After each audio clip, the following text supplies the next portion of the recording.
রাজধানীর সিএনজি চালিত অটোরিকশাগুলো মিটারে চলাচল না করলেও নতুন করে আবার ভাড়া বাড়ানোর চিন্তাভাবনা চলছে। আর তাহলে এ সমস্যা মিটে যাবে বলে দাবি করলেন অটোরিকশা মালিক সমিতির সভাপতি। তবে মিটারে চলাচল না করাকে চালকদের স্বেচ্ছাচারিতা বলে মনে করেন তিনি। আর পুলিশ বলছে বিষয়টি তাদের নিয়মিত তদারকিতে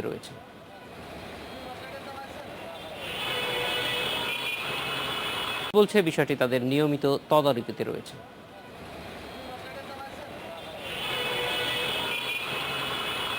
সকাল ৯টা থেকে ১০টা, রাজধানীর মহাখালী এলাকা। একটি বেসরকারি প্রতিষ্ঠানের চাকুরে এই ভদ্রলোক প্রায় ১ ঘন্টা চেষ্টায় একটি সিএনজি চালিত অটোরিকশা পেয়েছেন। আমার এখান থেকে ভাড়া আমি জানি যে সর্বোচ্চ হয়তো ৭০ থেকে ৮০ টাকা, কিন্তু এরা চাচ্ছে ১৫০ থেকে ২০০ টাকা। মিটিংটা ধরতে হবে, বিধায় আমি ১২০ টাকা উঠতাম। সকালে রাজধানীর প্রধান প্রধান সড়ক বা কোনো মোড়েই সিএনজি চালিত অটোরিকশার কমতি থাকে না, কিন্তু যে কয়জন যাত্রীর সঙ্গে কথা হয়েছে তাদের কেউই মিটারে ভাড়া দিতে পারেননি। মিটারে চাইলে কেউ যেতে চায় না, এই জন্য আমরা ভাড়ায় ফিক্স করে আসতে হয়েছে। ওই যে এক ভদ্রলোক কই যাইতেছে ৩০০ টাকা, জামে বসে থাকবো, তো জামে তো ওই লোকও বসে থাকবে। মিটারে না চলার পক্ষে চালকদের যুক্তির অভাব নেই, আর ক্যামেরা দেখেই মিটারে চালানোর মিথ্যা দাবি করতেও বাধে না তাদের।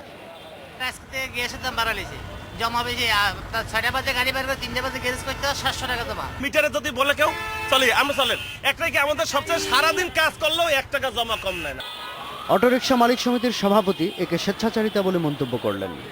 জানালেন, শিগগিরই নতুন করে ভাড়া ঠিক করা হচ্ছে, তখন এই সমস্যা মিটে যাবে। বিআরটি ম্যাজিস্ট্রেট থাকে, আপনার জেলা প্রশাসকের পক্ষ থেকেও ম্যাজিস্ট্রেট বসে, মোবাইল কোর্ট করে তারা। আমার 10টা মালিককে এবং 20টা চালককে যদি জেল জরিমানা করা হয়, গোটা সেক্টর ঠিক হয়ে যাবে। তিনি কঠোর হওয়ার দাবি জানালেও পুলিশের দাবি তাদের নিয়মিত কার্যক্রম চলছে এবং চলবে। যে কোনো আইন তৈরি করা হয়, ধরে নেওয়া হয় যে নাগরিকরা সেটা মানবেন বা যারা স্টেক হোল্ডার সেটা মেনে নেবেন, কিন্তু অধিক হারে যদি কেউ মেনে না নেয় সেক্ষেত্রে সেই সমস্যাটা কিন্তু সামগ্রিকভাবে সমাধান করতে হবে। নতুন করে ভাড়া ঠিক করলেও প্রশাসনের কঠোর নজরদারি ছাড়া এই সমস্যার সমাধান হবে না বলে মনে করেন সাধারণ যাত্রীরা। শাহাদাত স্বপন, ইন্ডিপেন্ডেন্ট নিউজ, ঢাকা। এ বিষয়ে কথা বলতে আমাদের সঙ্গে আছেন ঢাকা মহানগর অটোরিকশা ব্যবসায়ী মালিক সমিতির সভাপতি মোহাম্মদ বরকতুল্লাহ ভুলু। স্বাগত বরকতুল্লাহ ভুলু। আমরা জানতে চাই যে মিটারে যে সিএনজি চলার কথা ছিল সেটি চলে, এরকম খবর কি আপনাদের কাছে কখনো আসে?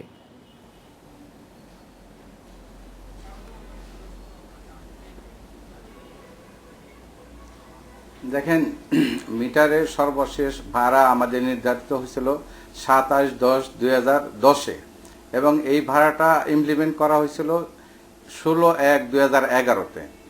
তখন আমরা 5 মাস মিটারে গাড়ি ঠিকমতো চালাইতে পারছিলাম। হঠাৎ করে সরকার মে মাসে যায় গ্যাসের দামটা বাড়ায় দেয়।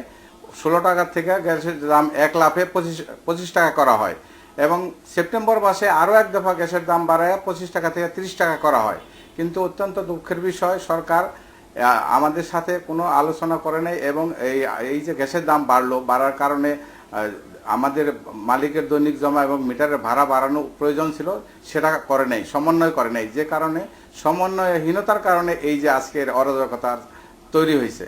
তা আসার কথা হচ্ছে, গেল মাসের 10 তারিখে বিআরটি চেয়ারম্যান মহোদয়ের নেতৃত্বে আমাদের সাথে ব্যয় বিশ্লেষণ করে একটা প্রস্তাব পাঠাইছে মন্ত্রণালয়ে, এবং এই প্রস্তাব অনুযায়ী যদি ভাড়া নির্ধারিত হয়, আমরা আশা করতেছি সামনে গাড়ি মিটারে চলবে এবং এই নৈরাজ্য বা অরাজকতা থাকবে না। কিন্তু নৈরাজ্যটা কি শুধুমাত্র মিটার ভাড়া বাড়ালেই ঠিক হয়ে যাবে? মানে আপনারা এক্সপেক্ট করেন কত টাকা যদি 1 কিলোমিটারের ভাড়া হয়, তাহলে একজন সিএনজি চালক সে সিএনজি চালিয়ে মিটারে যেতে রাজি থাকবে? কত টাকা হলে মনে করেন যে আসলে এটা কি কোনো হিসাব আছে আপনাদের কাছে?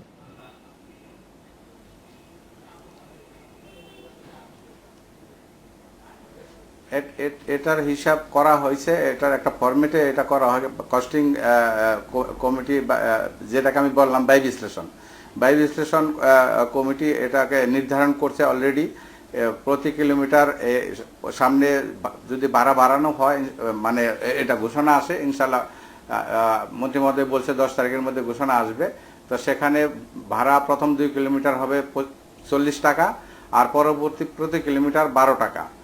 তা আমরা আমাদের মালিকের জমা প্রস্তাব গেছে 850 টাকা, তা আমরা দাবি করছি 900 টাকা, কারণ গ্যাসের দাম এরই মধ্যে বাড়ানো হয়ে গেছে, 1 সেপ্টেম্বর থেকে ইমপ্লিমেন্ট হয়ে গেছে। তা যদি আমাদের জমা 900 টাকা, মিটারের ভাড়া 12 টাকা জায়গা আর 1 টাকা বাড়ে 13 টাকা করা হয়, তা আমার দৃঢ় বিশ্বাস চালক মিটারে গাড়ি চালাবে এবং মালিকটাও তার নির্ধারিত দৈনিক জমা অর্থাৎ 900 টাকা যদি ভাড়া করা হয়, তাহলে এই সেক্টরে কোনো বিশৃঙ্খলা বা অরাজকতা থাকবে না। জনাব ভুলু, আমি শুধু একটি জিনিস জানতে চাইবো যে ঢাকা শহরে সিএনজি অটোরিকশার মালিক কারা কারা আছে, তাদের নাম ঠিকানা সাধারণ মানুষ কিভাবে পাবে এবং যোগাযোগের উপায় কি তাদের সঙ্গে যোগাযোগ করার?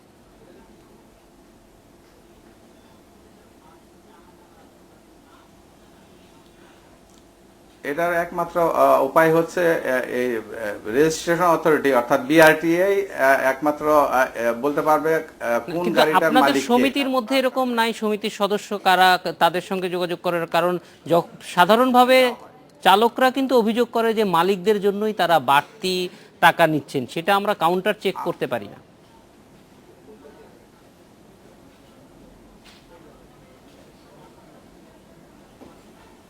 আমরা এইবার ভাড়া যদি নির্ধারিত হয়, আমরা ইনশাল্লাহ লিফলেট ছেড়ে দেব এবং আমরা কিছু আমাদের মালিক সমিতি ঐক্য পরিষদ আছে, আমরা ঐক্য পরিষদের নেতাদের কিছু স্পেসিফিক নাম্বার দিয়ে আমরা লিফলেট ছাড়বো, আপনারা ইনশাল্লাহ পেয়ে যাবেন এবং ওই নাম্বারগুলোতে।